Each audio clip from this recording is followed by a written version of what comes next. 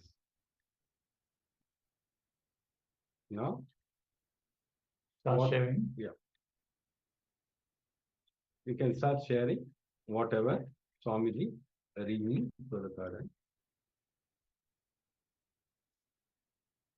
Take a few moments and write everything elaborately in the chat, whatever you received about this page of the USK coffee table book. And then we're going to project the page and read it out on screen. So you can verify whether this resonates with what you have manifested on. Just take 1 minute to share, and then we are going to review the content. Somebody is sharing good morning. Yes, Nithyananda, good morning, ma'am.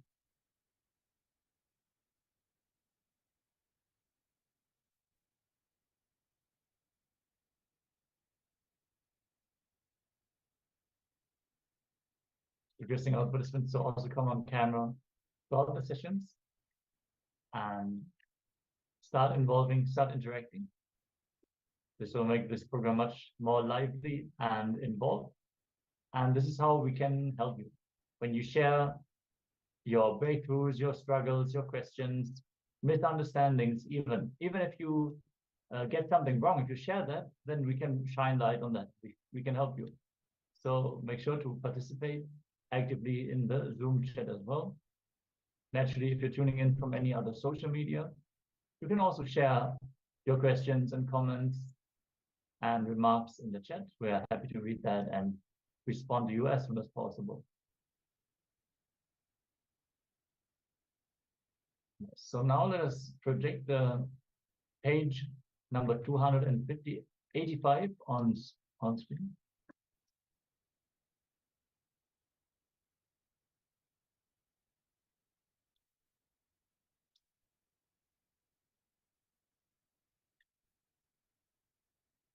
Yes. So why an avatar? I'm here to give superconscious breakthrough to the whole humanity. This is naturally in Swamiji's words. Just a moment, we're just going to increase this a little bit.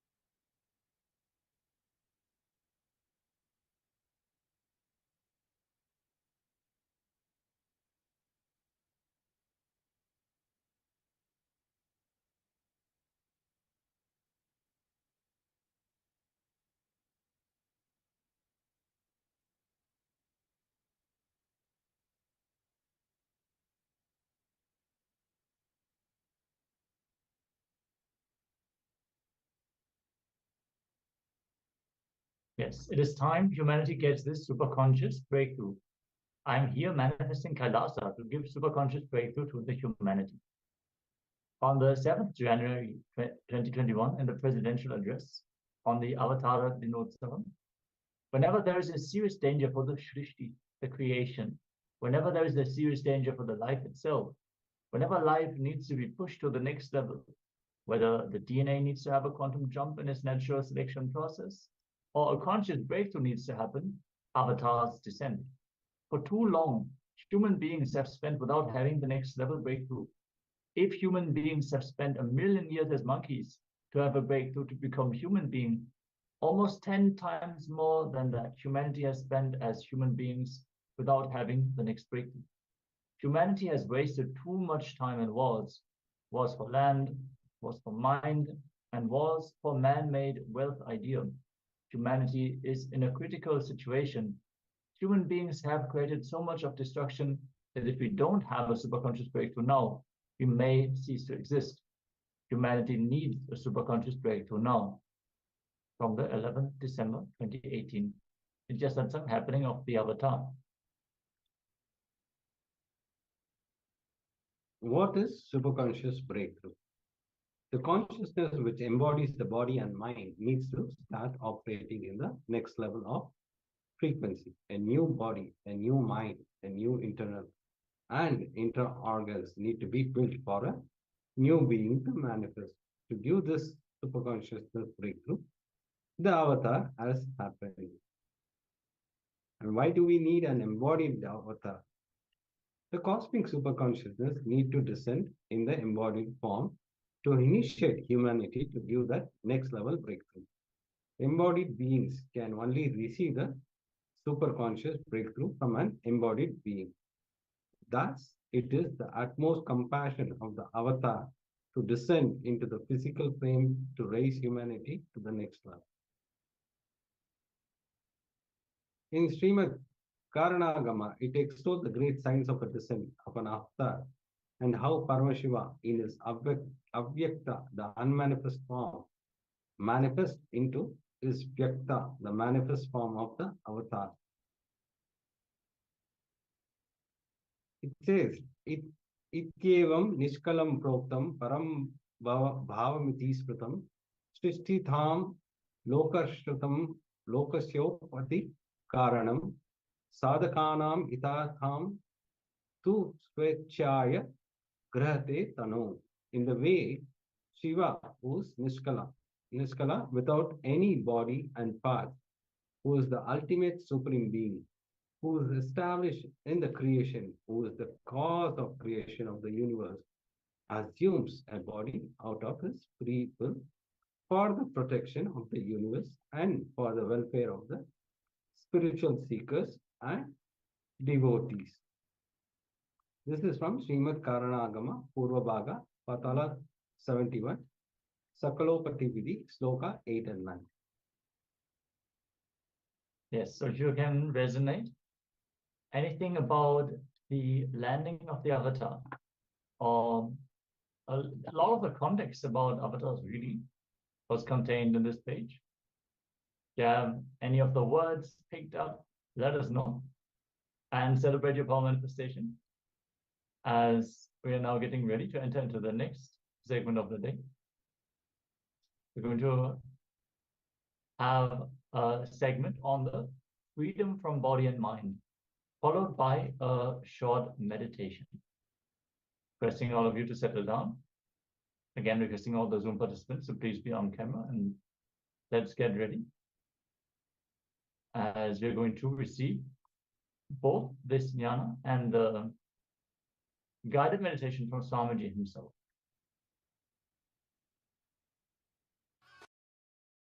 So whole campus we went round. It was such high energy. So again the many becomes one, not only spiritually, even socially this celebration forms a very important part of my life, because this is the only celebration I enjoyed from my birth, at least in this body.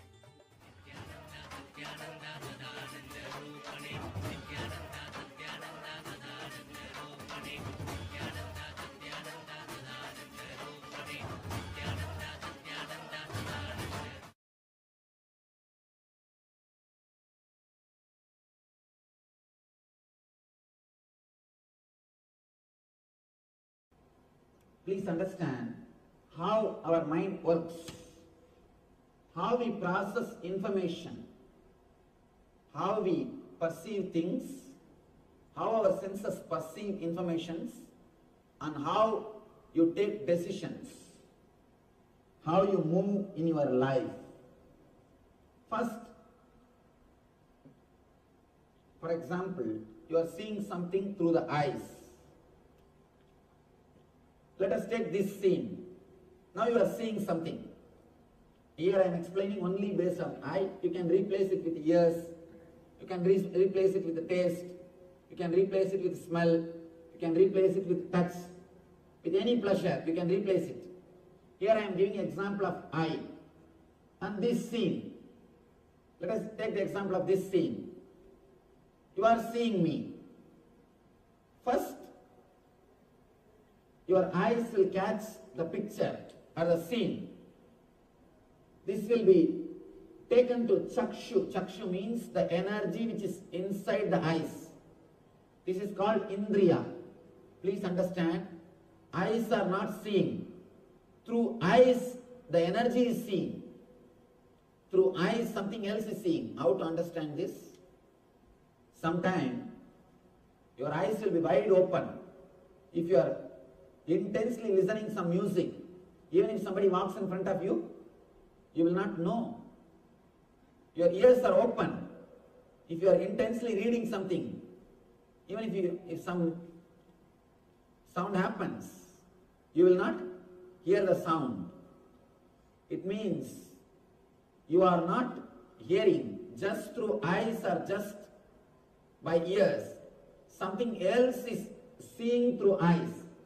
Which sees through eyes is called chakshu. The whole file goes to chakshu. The picture or the scene which you are seeing will go to chakshu. In chakshu, the important process happens. The whole file is converted into digital file. I am speaking in the computer language. Understand? The whole thing is converted into digital file. It's almost like a DSP, digital signal processor. The whole thing is converted into digital file. Inside the computer, if you have to process any information, it has to become digital file. Whether it is a picture or whether it is a sound, it has to be converted into digital file. Same way, inside, if the process has to happen, means the whole thing has to be converted into biosignal file, digital file. The file processing happens in chakshu. Whatever scene you are seeing now, that picture will be converted into digital file in chakshu. That file will now go to chitta, memory. It will go to memory. In memory, the process will start happening. What is this I am seeing? What is this in front of me? First thing in memory, you will start analyzing and negating things. This is not this. This is not this. This is not this. That na iti, that will start happening in chitta. First your mind will say, this is not a tree. This is not an animal. This is not a vehicle. This is not rock. All these things, that na iti, that this is not, that process will happen in chitta. Once that this is not happens,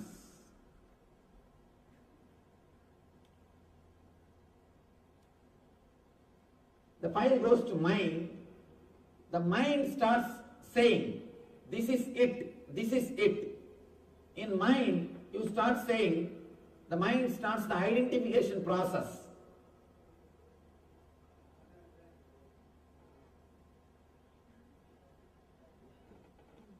This is it. Your mind starts saying, I am seeing a man standing with a kavi cloth. He is a Swami. He is teaching Gita. This is it. That identification will start happening in mind.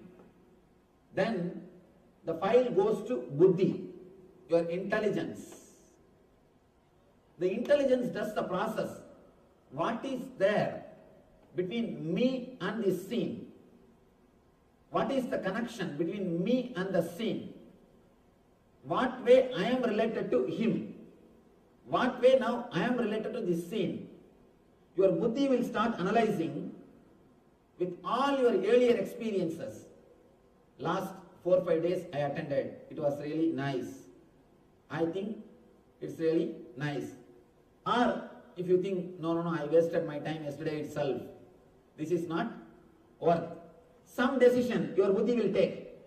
Your buddhi will say, some way it will respond, whether it is right or wrong, whether you liked it or not. Some way your buddhi will give the response. And now the whole file will go to ego. According to the buddhi's signature, the buddhi will write in the file, yes or no. Buddhi will write in the file, yes or no. This is what, according to my past experience, or this is what my analysis, this is what is my decision. Whatever buddhi feels will be signed. The whole file will go to ego. Ego will deliver the command. Ego will say, if buddhi says yes, if buddhi says, I enjoyed yesterday, it was such a wonderful experience. And ego says, sit here, continue to listen intensely. Ego will give a command. If buddhi says, no, yesterday itself I wasted my time, it was boring, and this is not for me.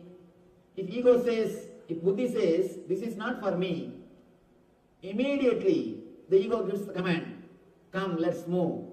There is so much of work to be done in the house. The moment ego gives the command, automatically your whole being starts executing it. This is the way you receive information, you process it, and you respond. The information comes, the processing happens, and the response is given. This is the way our senses work. Now, Krishna says an important point, an important thing. Let me now explain. Esho tada manapamanayo. For one who has conquered the mind, the super soul, Paramatma, is already reached. The eternal bliss is already achieved. For he has attained tranquility. To such a man, happiness is distress. Happiness and distress, heat and cold, honor and dishonor, all are same.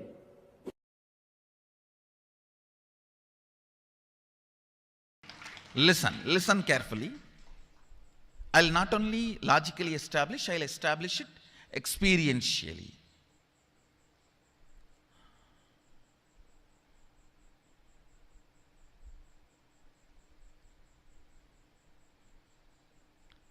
If you just internalize this thought current, you will experientially experience how all these are modifications of your own Atman, self.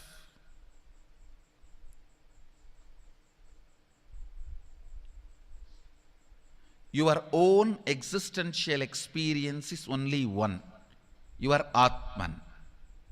Everything else is your perceptual experience. Listen carefully. Gold, in its pure metal form, maybe in the form in which it is available for all of you guys to get to see, the biscuit form, pure 999.999 purity, something will be printed on it, it will be like a biscuit form.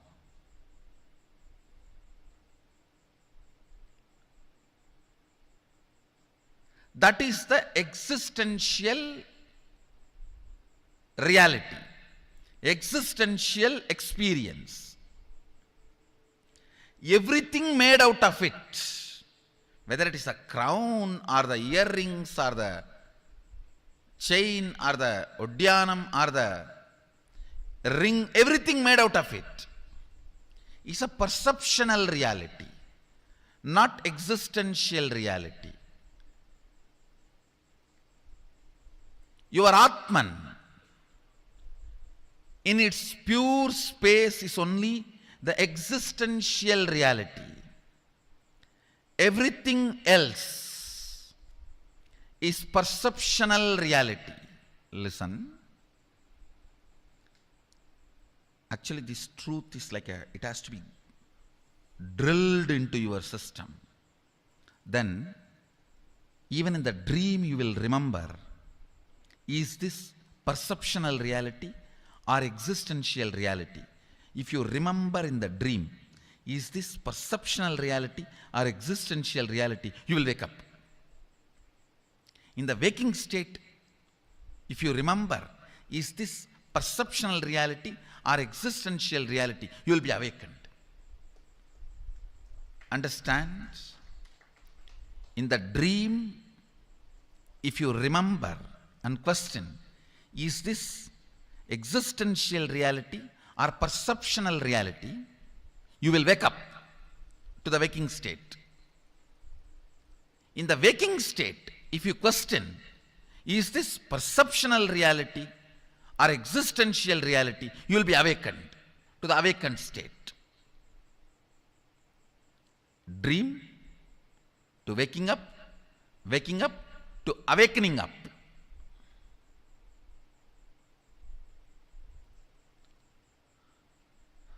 This verse need to be chewed.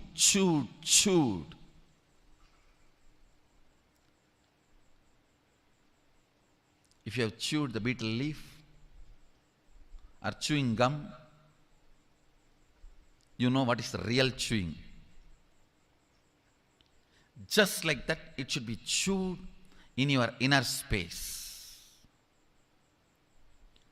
What you experience in the deep sleep state, what you perceive and project in the dream state, what you perceive and project in the waking state,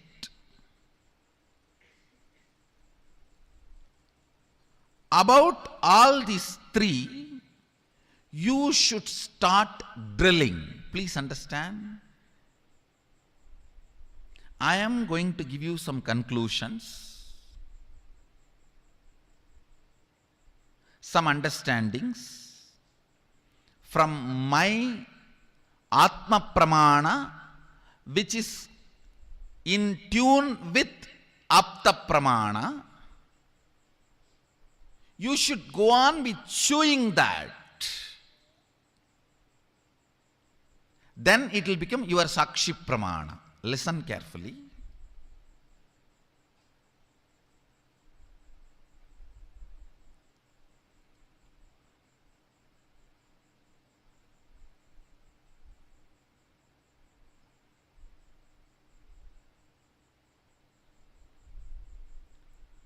The first logical question we have is, things here look very solid. If I hit the wall, I feel the pain. If somebody touches me with a lot of love, I feel cared. If I put something in the mouth, the taste is felt. So here things are more solid. But in the dream state, it is not. Listen. Actually,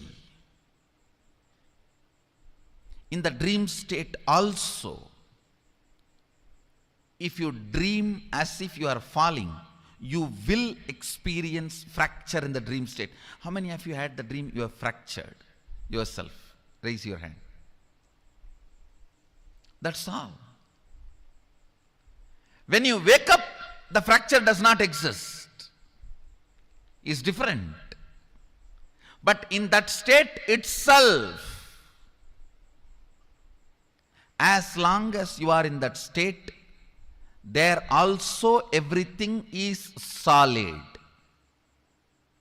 Everything is solid, just like this state. When you are in the waking state, how you feel everything is solid. That is exactly the way, precisely, it is felt in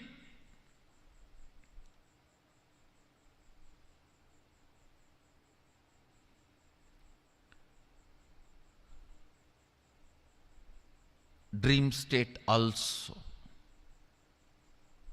The next question we will all be having is, oh, in the waking state I can see I am almost living 100 years. Every time, when I am 40, when I am 50, when I am 60, when I am 80, when I am 90, it is all same. Consistent. But in the dream state, it doesn't look like that. Every day when I go back to the dream, it is different.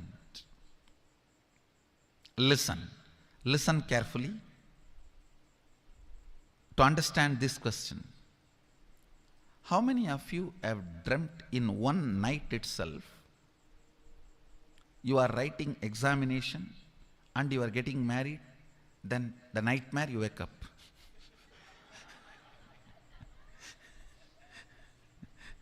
No. How many of you have experienced in the one night dream itself few years? Raise your hand. Then, in that few years, have you felt inconsistency? No.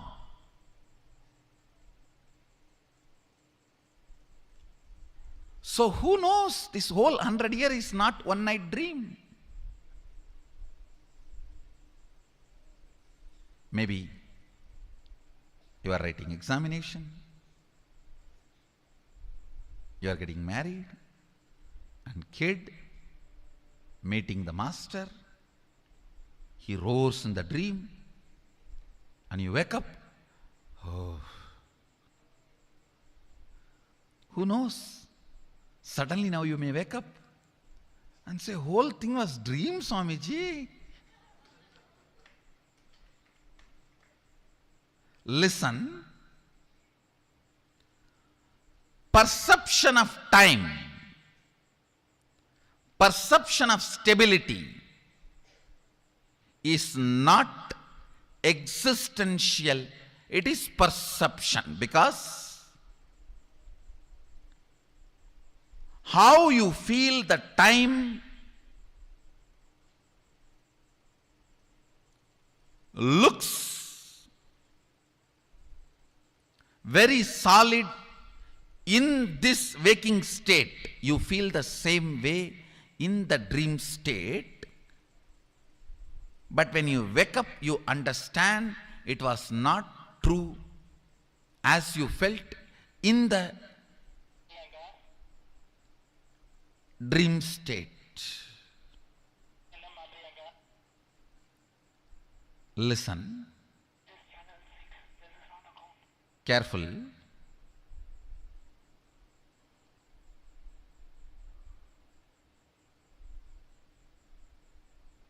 When you are out of the dream state, you can see the whole dream. You can see, you saw yourself as 20, you saw yourself as 30, you saw yourself as 40, you saw yourself as 50. You can see the whole.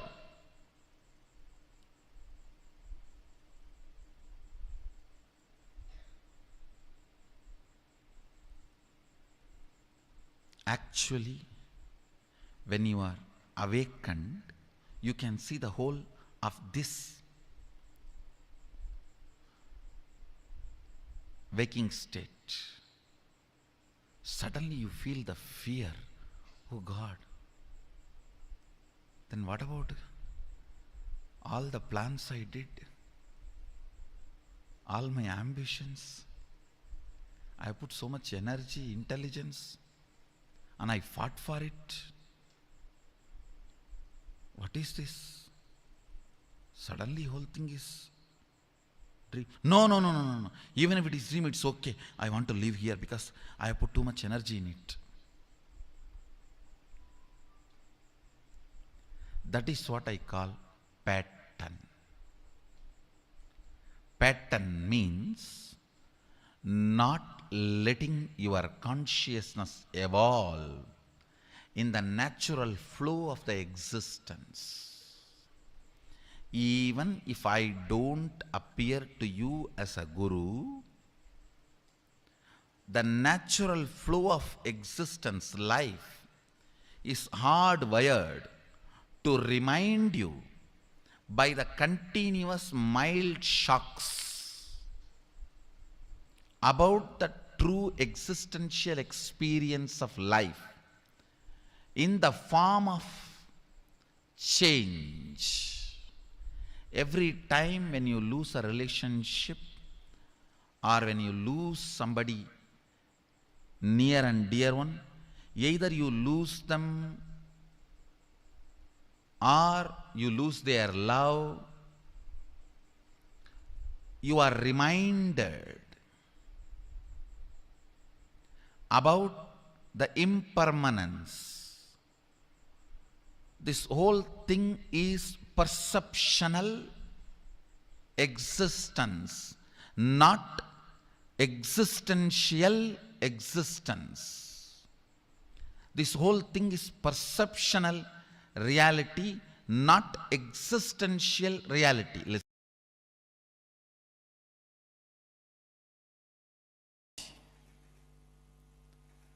Understand, when you understand the fear and joy, pain and pleasure are illusion and delusion, that very understanding will make a huge change in you. You will feel like the earth on which you are standing is removed. Almost everything will collapse. Allow that collapsing. Allow that understanding to happen. See that the whole thing tumbles down. Whatever you build as your identity suddenly will change.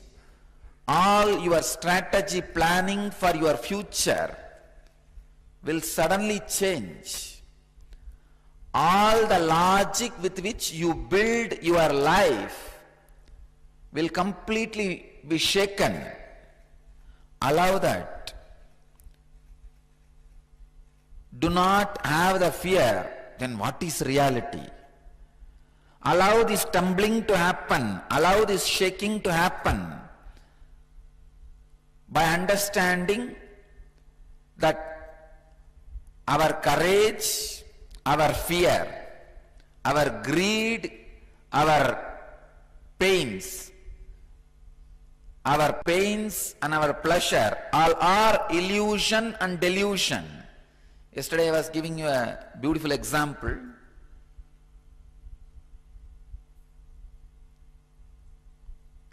Many times life actually tests you. Life actually wants to test your stability, your understanding, your strength. But in a very foolish way, you respond and react and create whole thing as a mess. Please understand. Many times life really tests you. Do you stand this fear, which is delusion? Do you stand this greed, which is illusion? Or are you going to react in a foolish way and create bigger problems, bigger mess?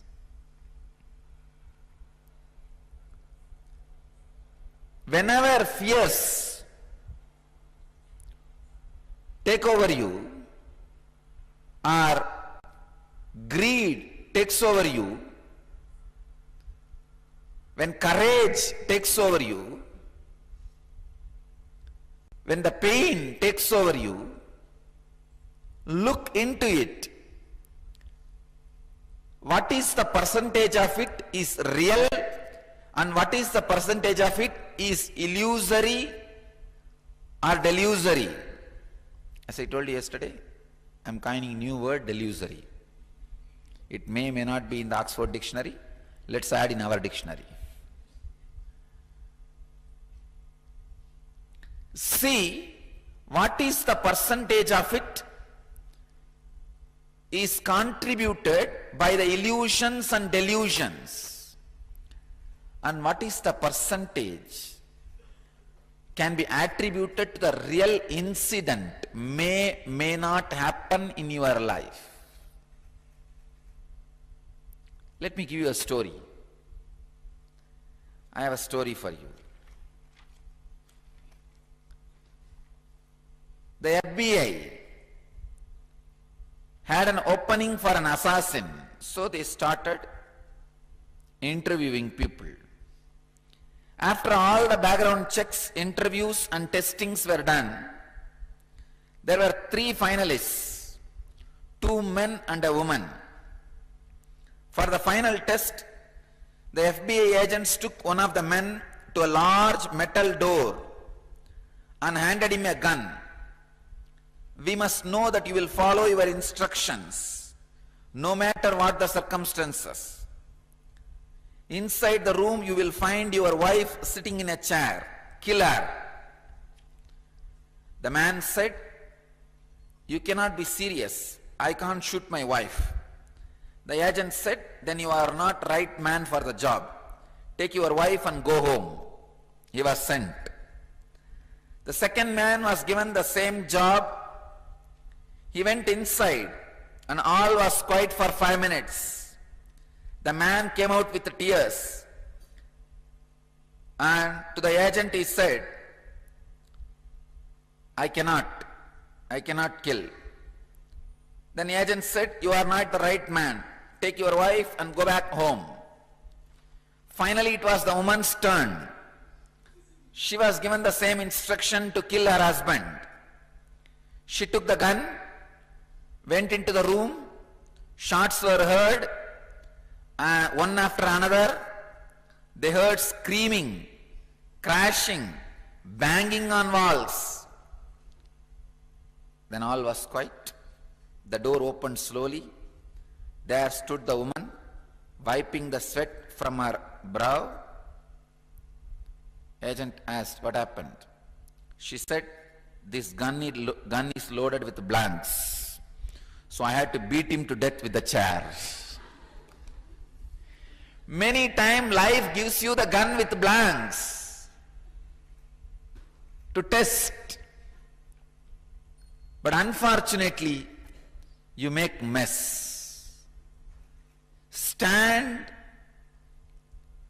and see when the wave of fear takes over you, when the wave of greed takes over you, when the wave of courage takes over you, when the wave of pain takes over you. Wait, look, see. What is the percentage, the possibility of delusion and illusion? What is the possibility of the real incidents which may not happen? And how this fear is going to impact your ability to handle the real incident if it happens.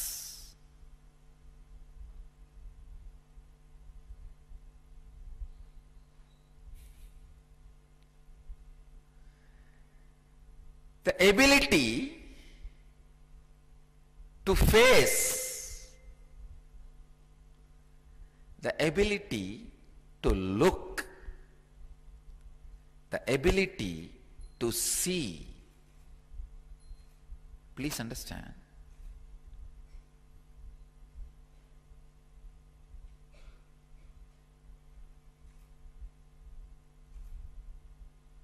Ability to look without being bothered what is reality. Please understand, the moment you have the fear, the questioner, the fear which this questioner is having, what is reality, Swamiji?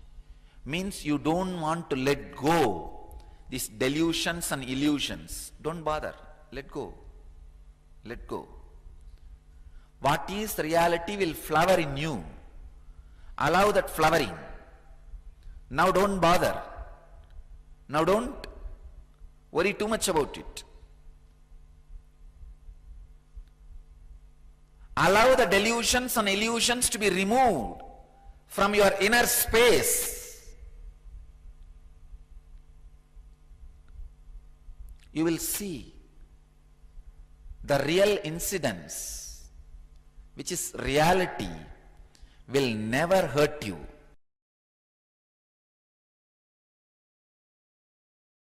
Live enlightenment now. That's enough. See, you are awakened, early morning you wake up. Do you have a fear? oh, I should not fall asleep and have dreams. What will happen again if I have some more nightmares? Do you have fear? You know, a nightmare can come, I'll come up, I'll wake up.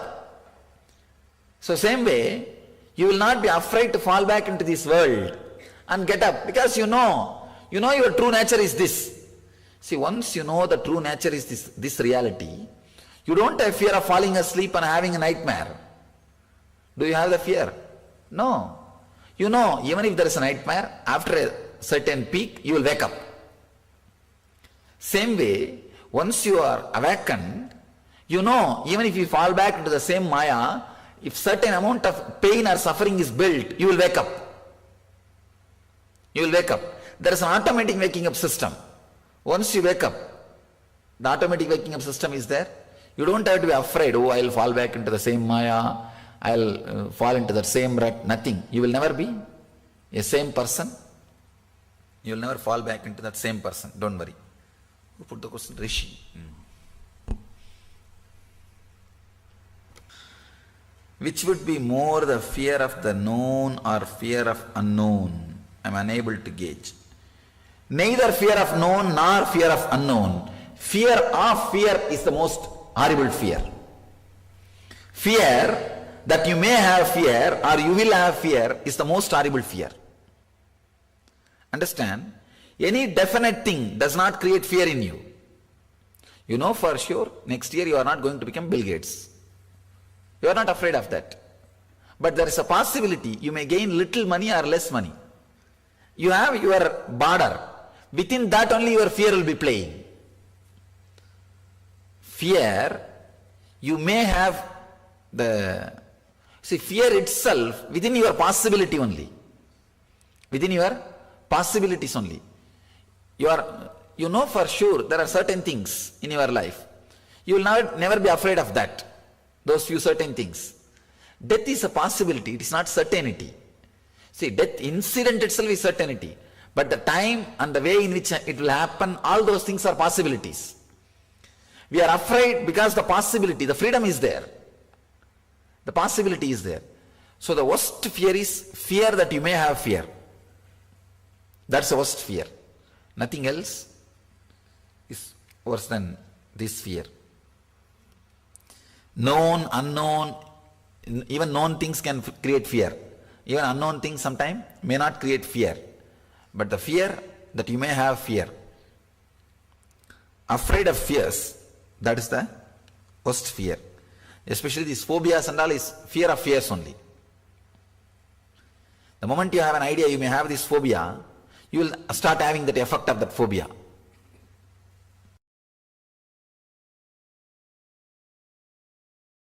Even if you live with them, you are liberated. Even if you live with your body and mind, after knowing you are not body and mind, you will not be a slave. Please understand, slavery, the word slave can be used only as long as anything goes against your will.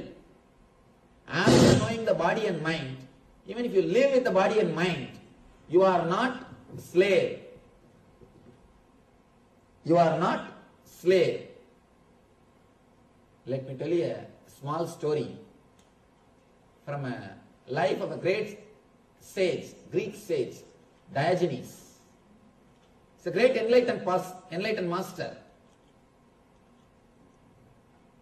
One day, a group of warriors, they wanted to arrest him and sell him in the slave market. He used to be so graceful. They thought, if we can capture him and sell him in the slave market, we will get a good money. We will get a lot of money. They prepared some 5-6 guys with all the weapons, with all the preparation. They are approaching him to attack. I don't know, it is attacking us now. Hey, what's happening? This group of people, they go and try to attack him. They were surprised if he has responded. Naturally, they wouldn't have felt surprised. It is usual. They went with all the preparation to capture him. They were shocked, surprised because he did not attack them. He just kept quiet. And he said, "What do you want?" He's asking like a master. These 4 or 5 guys, they felt a little shy. One guy said, "We wanted to capture you and sell you in the slave market." Arey, for that you could have told me straight away. Why are you waiting half an hour, standing there making all the plans and talking, doing all those things? Come, put the handcuff. Where is your handcuff? Take it out from the bag. Put it. These guys are shocked. They are taken aback. First time they are seeing a man who is ordering to put the handcuff. He is speaking like a master. He says, "Put the handcuff." Still, why are you waiting? You could have told me directly, I would have come. Why are you still waiting? And finally, somehow they took out the handcuff and put in his hand. And then the other end they put in their hand. They tied in their hands. He said, "Don't you believe me?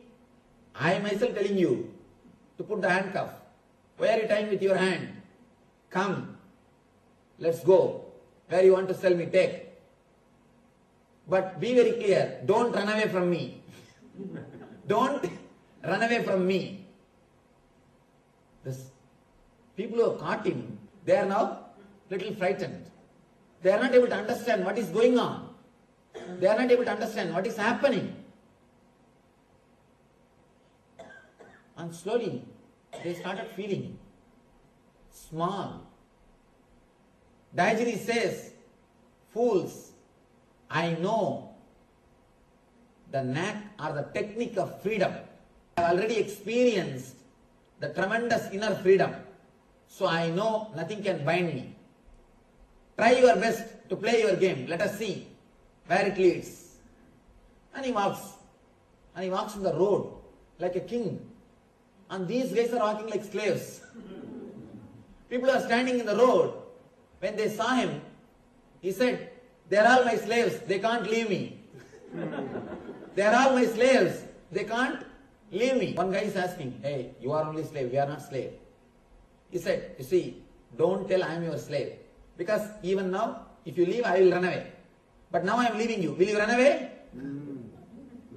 Diogenes says, "If you take this handcuff, I will run. But I am taking this handcuff. I am letting you all free. Will you run? You will not. You need something from me. Because of that, you are my slaves. I don't need anything from you. Because of that, I am not your slave. You may not have the handcuffs, but slavery is related to being, not related to body." Then they take him to the market. Straight away he walks to the table where the slaves are supposed to stand and the auction will start. He comes and stands. One guy shouts, "Here is a slave. If you want to bid, please come out. We are starting the auction. If you have enough money to bid for him, you are welcome to start the bidding." Suddenly Diogenes says, "Stop. Don't say, 'Here is a slave.' Tell, 'Here is a master.' And if you can afford to bid for him, come. If you have enough money to bid for him, come. You can take him." Of course, nobody dared to come and take him. And naturally, after 3 days, these guys, they felt, why unnecessarily feeding and taking care of him? And nobody is going to take him. Let us at least let him free. So automatically, they got frightened. And they thought, if we sit here continuously, at some point, he may sell us. And he may convince us and he may sell us. We don't know what this guy will do. And we don't know about him. So they left him and ran away.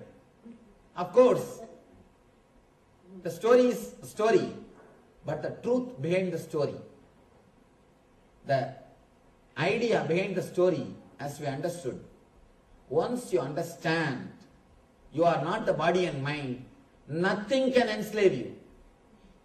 You can never become a slave. Even slavery cannot enslave you. Slavery can enslave you as long as you are not ready to cooperate the slavery. Please understand, it's a very subtle point. If you understand you are beyond body and mind, if somebody tries to enslave you, you will not resist. When you don't resist, you will never be slave. Anything which goes against your will only can enslave you. Here, you are in a totally different space, you are totally different consciousness, and nothing can go against your will. And you will never have a will which can make you feel like a slave. And you will be just flowing with the river. You will be just flowing with the current. You will disappear into the divine. So nothing like slavery can happen to you. Your very consciousness will be beyond slavery. Your very being will be beyond slavery. And nothing can enslave you. That's the reason here Krishna teaches you the secret of understanding the body, mind and consciousness. Kshetra and Kshetrajna. In those days only all this physical slavery existed. Now psychological slavery. Understand, many ways we are living in a psychological slavery way. We are psychological slaves of many things. When something is advertised, straight away it goes and sits in your head. And within few days you do something and get money and spend for that. We live in psychological slavery world. The world in which we are psychological slaves. Once you understand the body and mind, you will go beyond the physical and psychological slaveries. You will be totally experiencing the consciousness of freedom.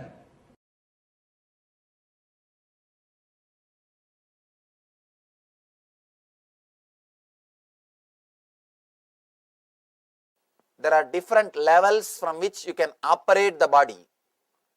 One level from fear, one level from greed. The next level is from prana, means life force. Try to operate your body from life force. Let the cognitive shift happen in you. Only then this technique will help you. In this technique, Shiva means is asking you to have the cognitive shift, move the source of your energy from fear, greed to prana. That shift has to happen in you. Only then you will have the sensitivity to flow with the body. Then you will understand moving your body is a pleasure. It is not pain. When you understand moving your body is a pleasure, you start working more and more. You become really productive. Not only productive for society, you start feeling the fulfillment. You start realizing you are living your life intensely. You are living your life intensely. In India, I have seen, especially in the villages, elders, they feel pride. They don't feel they are unwanted. Still I have seen 80, 90 years elders, they don't feel they are unwanted. The other day, one of our devotees in America, she was telling me, Swamiji, here we have to compete with youngsters. Whether it is job or anything, we have to compete with youngsters. One elderly lady, one of our devotees, she was telling me, we have to compete with youngsters. We have to prove ourselves up to their level. And in India, I have seen people, elders, they don't feel they are unwanted. They feel they are respected. And not only that, they feel a tremendous pride and grace because they lived their life intensely. Whoever has not lived their life intensely, naturally they feel the unfulfillment. They go on cursing their sons, grandkids, the mother-in-law, daughter-in-law, constantly they curse everybody. They say, this fellow has not taken care of me, that fellow has not taken care of me, he ran away to that country, he ran away to this country, he is not around me. You curse others only when you have not lived your life completely. If you lived, if you are alive, you do not bother about others, you do not curse about others. If you have just survived, then years have passed, but you never had any intense experience in your life. Just a mediocre life. What you achieved in your life? Had one car and house and paid mortgage to that car and house, that's all. Bought a house, bought a car, paid mortgage to that car and house, 30 years over. Nothing else. Your whole life can be written in 3-4 sentences. People come and ask me, Swamiji, why in all graveyards the date of birth and date of demise is written? Birth and death. Why these two are mentioned? I tell them, nothing much has happened between the two. In many lives, only that two has happened. Nothing much has happened between the two. So there is nothing else to mention. There is nothing much to mention. That is why we speak only about birth and death. Our life, if it is driven only by fear and greed, greed means birth, fear means death. You will end up only from birth to death. Never the life will happen to you in between these two. If you move and start moving your body for no reason, without the root of fear and greed, only then you will experience life, prana itself. Unless you experience prana, this meditation is not going to work for you. If you are interested doing something, if you are a painter, if you are a dancer, if you are an artist, this meditation is for you. If you do some voluntary service, this meditation is for you. Shiva gives so many different techniques for so many different people to use in so many different situations of the life. This is the technique for the people who move their body for no reason. When you are walking, if your hands are flowing, if your hands are moving for no reason, when you are sitting, if your hands are flowing for no reason, when you are working, if your body is flowing for no reason, when you are laughing, if your whole body is laughing, then this meditation is for you. This is for you. If that is not happening in you, try to come up to that level first by doing some social service. Some service which does not bring you money, name and fame or status. It should not bring you name or fame. Even if it brings name or fame, you will start calculating. You will start thinking, how can I have that name without going there today? How can I do that without going there today? We will start becoming intelligent. We will start becoming calculative. No, that is not going to work. Where you can experience the space beyond name or fame or money. At least half an hour. Then you will understand how to move the body without fear and greed. Here, Shiva gives a beautiful technique. Let's see the technique itself. He says, are moving in a moving vehicle, rhythmically swaying. Next time when you are traveling in car, maybe from here to the house, Just sit in a relaxed way. If you are driving, better don't try. If you are not driving, first thing, just feel relaxed. Try to feel how your whole body is positioned inside the vehicle.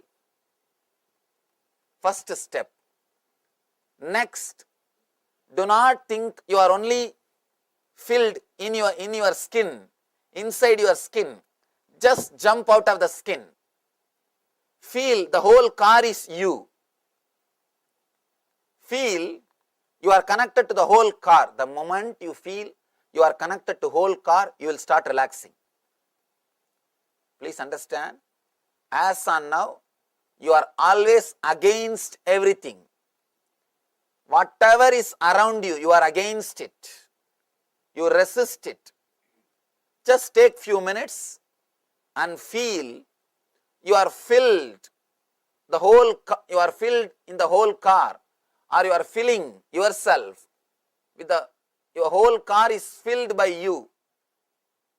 The moment you start visualizing the whole car is filled by you, you will stop resisting to the car's movement and your body movement.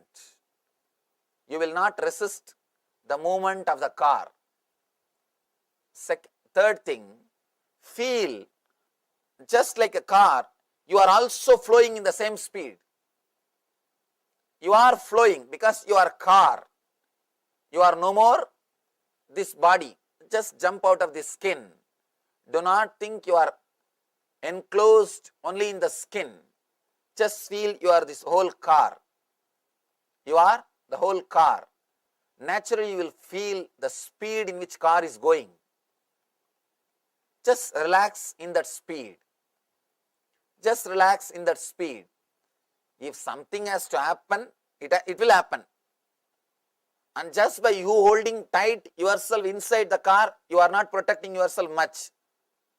Of course, maximum protection is seat belt, that's all. Nothing else. By you holding tight your body, can you do anything? No. You can't do anything. You won't be able to do anything. By you holding yourself tight is not going to help you at all. It is not going to help you. Of course, do not try this meditation when you are driving. First try when you are not driving, when you are relaxed, when you are sitting. Then later on, once you have mastered, once it does not disturb your driving, then you can try. First, do not resist. Next, relax with the movement of the car. If the car is going this way, let your body move that way. If your car is going this way, let your body move that way. Let you be like a flower.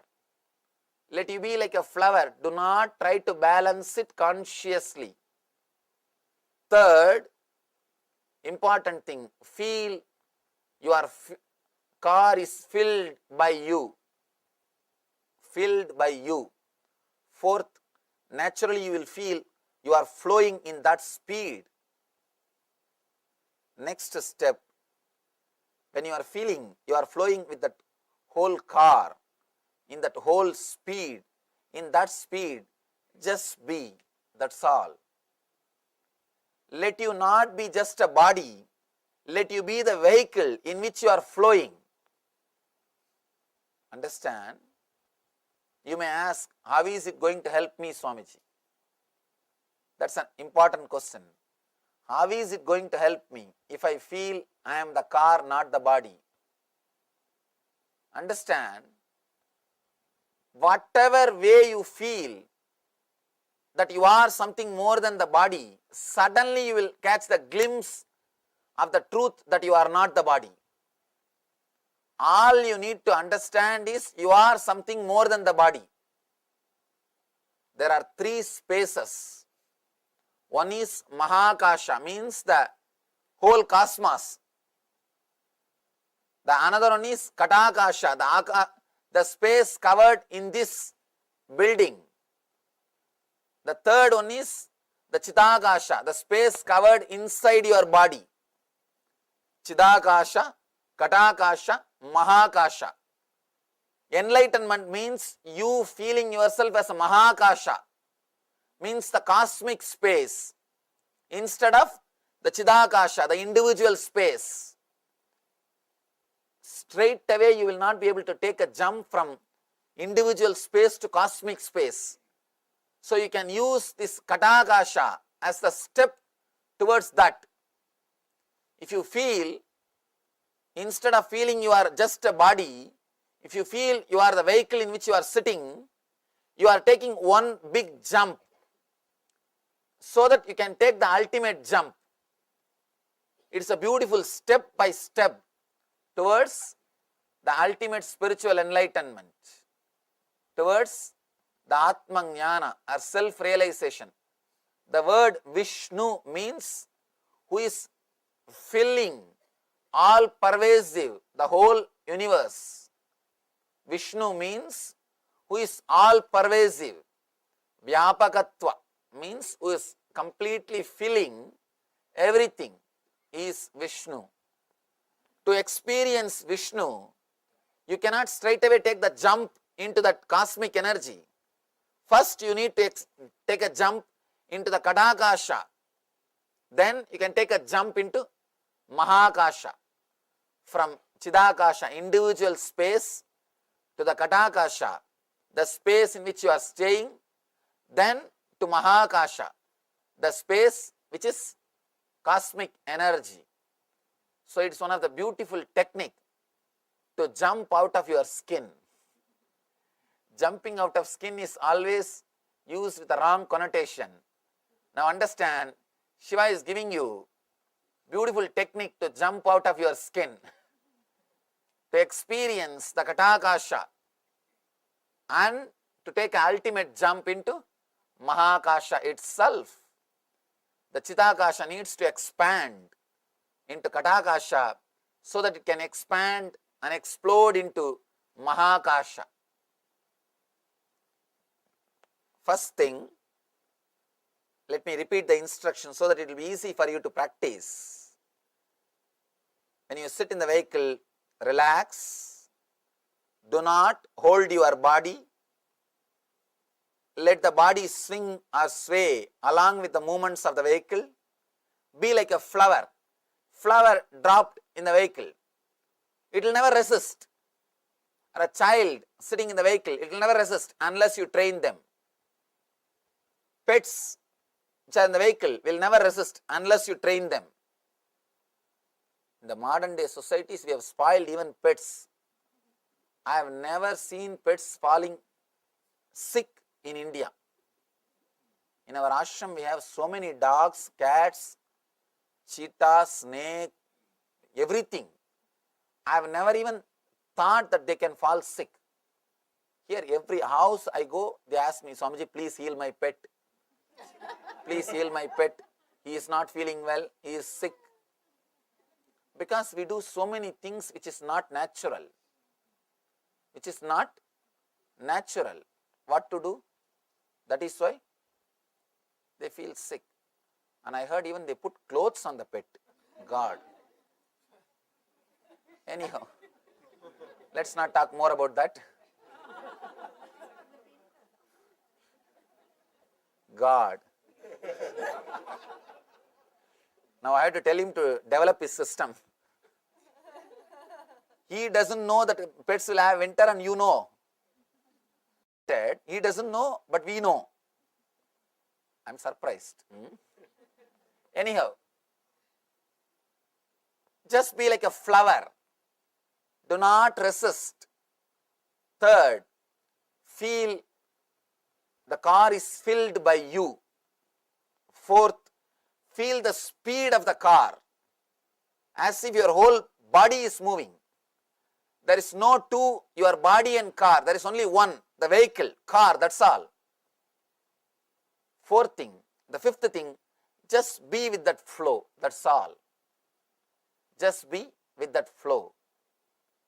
Now, there will be naturally one more question. When I am not in the vehicle, how to do it, Swamiji? Shiva gives a beautiful technique.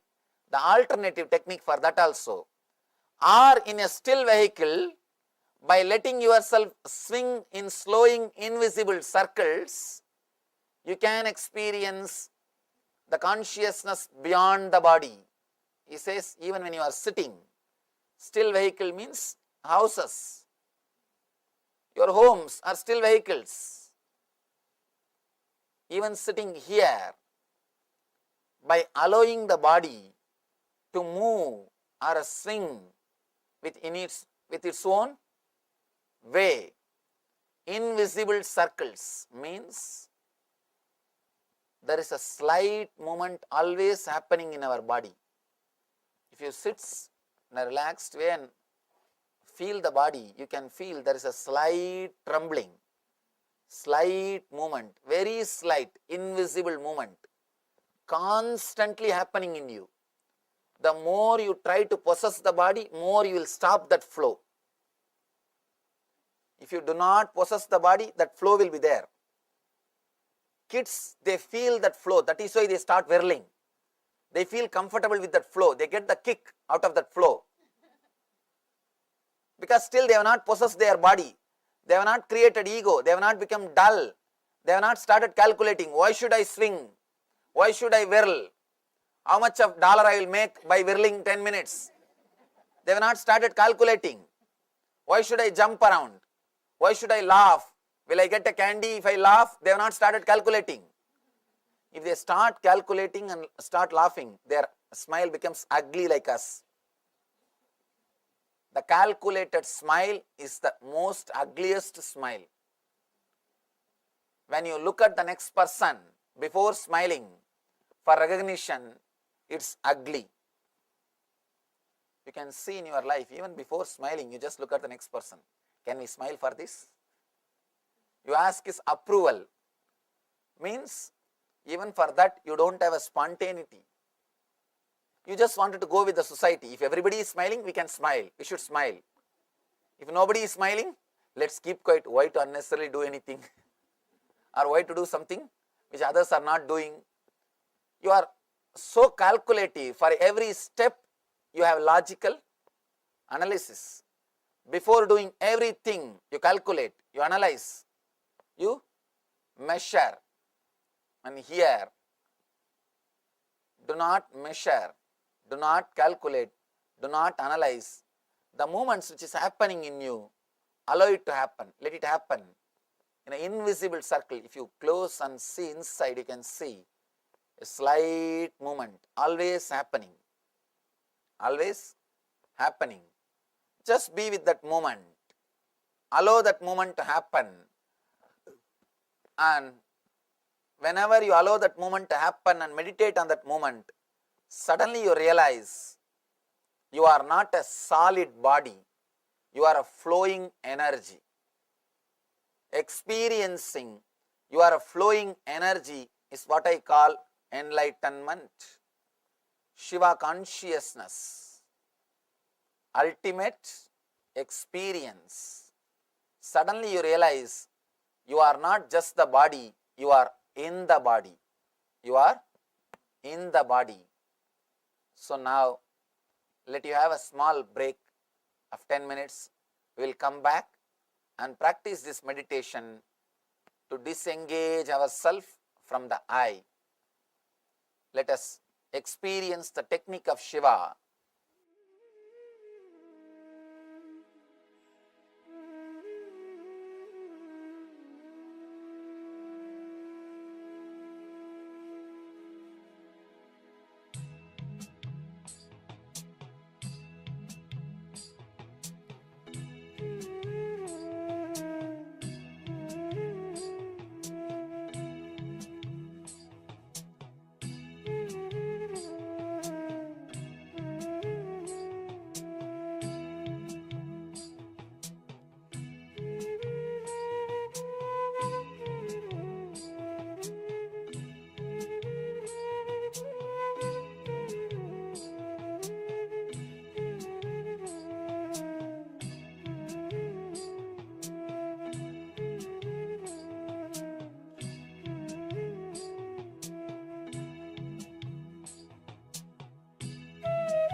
Today is the best day. Sadashiva appears for Brahma and Vishnu early morning in the form of light shaft. Means the consciousness which is beyond time and space enters into time and space. Sadashiva declares, let me become many to celebrate myself. So morning, we celebrate he becoming many. You can see every deity, every god, we go on light the lamp. So each, the Sadashiva himself becomes many. So whole campus we went round. It was such high energy. So again the many becomes one. Not only spiritually, even socially, this celebration forms a very important part of my life, because this is the only celebration I enjoyed from my birth, at least in this body.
Today is the best day. Sadashiva appears for Brahma and Vishnu early morning in the form of light shaft. Means the consciousness which is beyond time and space enters into time and space. Sadashiva declares, let me become many to celebrate myself. So morning, we celebrate he becoming many. You can see every deity, every god.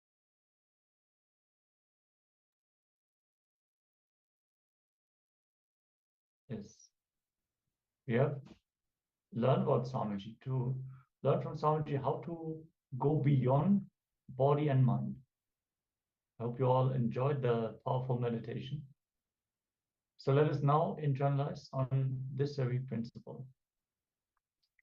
Once you understand the body and mind, we'll go beyond both the physical and psychological slaveries. You will totally experience the consciousness of freedom. When one experiences the expansion of joy, of savory, arising from the pleasure of sweet eating or drinking, one should consciously bring the restful awareness at that perfect space of bliss and become the taste of the food. Then there happens the supreme bliss, the state of Sadashiva, which is explained in Vijnana Bhairava Tantra, Sutra 72. Krishna says an important point for one who has achieved the supreme bliss. For him, happiness and distress, heat and cold, honor and dishonor are the same. The ability to face, the ability to look, the ability to see, ability to look without being bothered what is reality. Understand? If you actually know what is not you, the moment you know what is not you, you are liberated.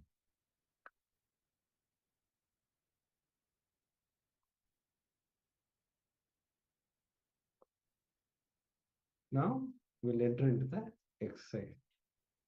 You will work on what is not you. Let's pen down this. For an example, if it is your house, that is not you. It is the house. If it is luxuries, that is not you. It is luxuries. If it is name and fame, that is also not you. It is just your name and the fame which can come and go anytime. And if you have a hotel business, that is also not you. Like this, you are going to pen down everything, which all are not you. But still you think that is you. That is the problem. You identify yourself with many other things and think that it is you. Now, pen down what all is not you.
Yes. If you can disengage yourself from all those things who are not you, you are liberated. Because we identify ourselves with so many things which are not us. So when something breaks, when some relationship breaks, some house, maybe it burns down, and we think of all the years that we have saved up to make this house a reality, we can unclutch from all these things which are not us. We are liberated from the pain and suffering that comes along with them. So I hope you all got to pen this down successfully and you found some completion to this process. If you want to share your experience, please put it here in the chat. And now let's move on to the next segment, which is going to be the next round of today's power manifestation. Yes. Now, sit cross-legged on the floor with your head, neck, and spine. Visualize Paramashiva has come down as Bhagavan Nithyananda Paramashivoham from KAILASA. Remember Paramashiva in your third eye. And sit with the powerful cognition and meditate on it.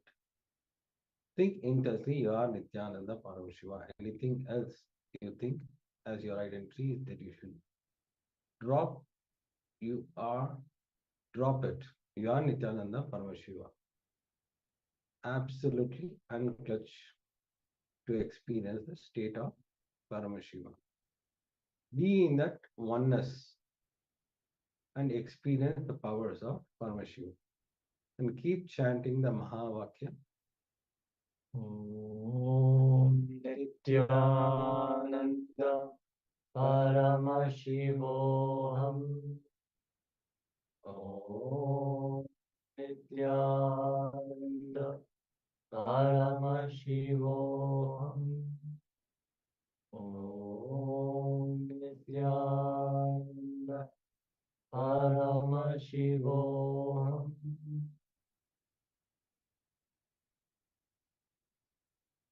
Today, you are going to manifest page number 425 of the Guaranteed Solution book.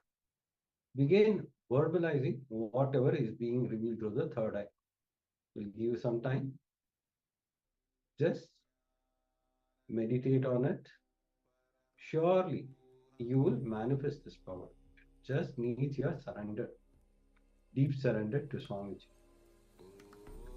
Start chanting the Mahavakya. Mahavakya is the key to manifest this power. So, keep chanting the Mahavakya intensely. Let us enter into this power manifestation. Nithyananda Paramashivoham.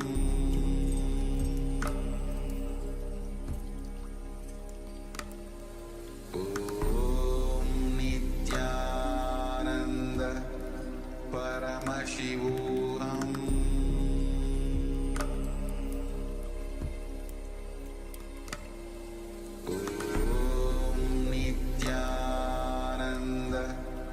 Paramashivoham.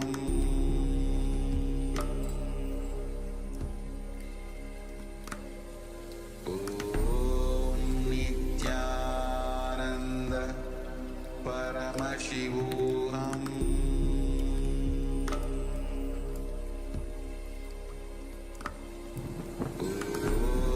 Nithyananda Paramashivoham. Paramashivoham.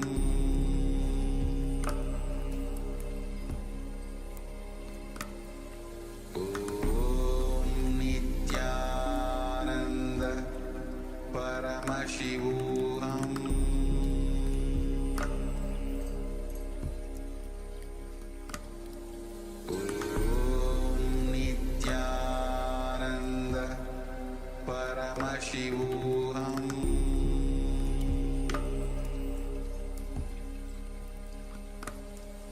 Om Nithyananda Paramashivoham. Paramashivoham.